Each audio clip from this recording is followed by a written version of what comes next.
So West Indies and England are all set for the white ball series. The teams will play 3 ODIs followed by 5 T20Is, and I am here to preview the ODI series for you in our special segment.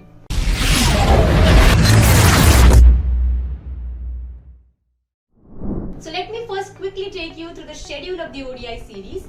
The first ODI will be played on 4th of December, with the final and the third ODI scheduled to be played on December 9th. So what are the head-to-head stats of this team in the ODI format? Well, the teams have faced each other on 23 occasions in the 50-over format, where England has an edge there. England have won 15 matches, whereas 6 matches have been won by the West Indies. It's now time to talk about the scores that we will see in action in this ODI series. So let's start with the hosts there.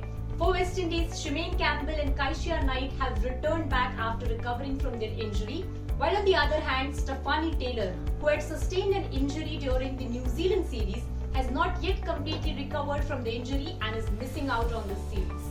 West Indies have also included a left-arm spinner, Kecia Schulz, in their setup for the ODI series. It's now time to talk about the England squad, and there are quite a few highlights there. Well, skipper Heather Knight returns to the setup. She did miss the most part of the summer as she was recovering from a hip injury there, but now she's completely fine and we will be seeing her in action in this series. Natalie Siver, who had opted out of the India series to focus on her mental health, has also marked her return into the ODI setup, and the team now looks much more stronger. There are also quite a few young and promising players in the England setup. So this series is going to be a very important one for both England and West Indies. Now, why do I say this?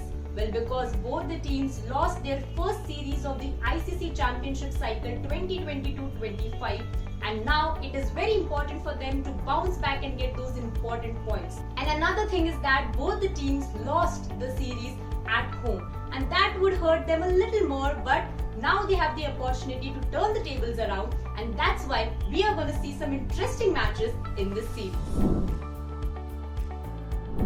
So who are the players to watch out for in this ODI series? Let's have a look. I'm going to start by talking about the West Indies player, the skipper herself, Hayley Matthews.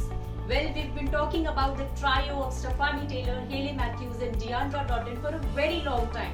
But now, with Deandra Dottin retiring from West Indies cricket and Stefanie Taylor not available for the series, a lot of responsibility comes on to the shoulders of Hayley Matthews.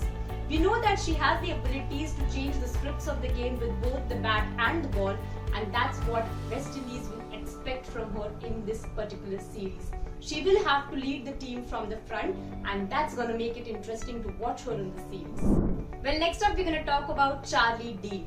Considering the slow surfaces in West Indies there, she might come handy for England to dominate the proceedings in this series, and she is one of the most promising players from the England setup, and she also makes valuable contributions with the bat there. We saw that in the series against India, where she came up with really important knocks with the bat, and that's why she's definitely one player to watch out for in the series.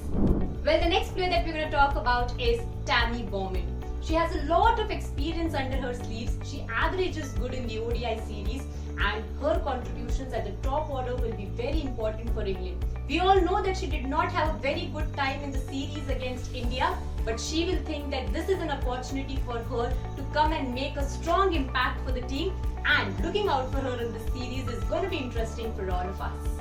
All in all, this is going to be an interesting series, and I'm sure that you guys too are excited, and I'd like to know your predictions on this ODI series. So do let us know your predictions in the comment section below, and stay tuned to Women's Cricket Zone for all the updates on women's cricket.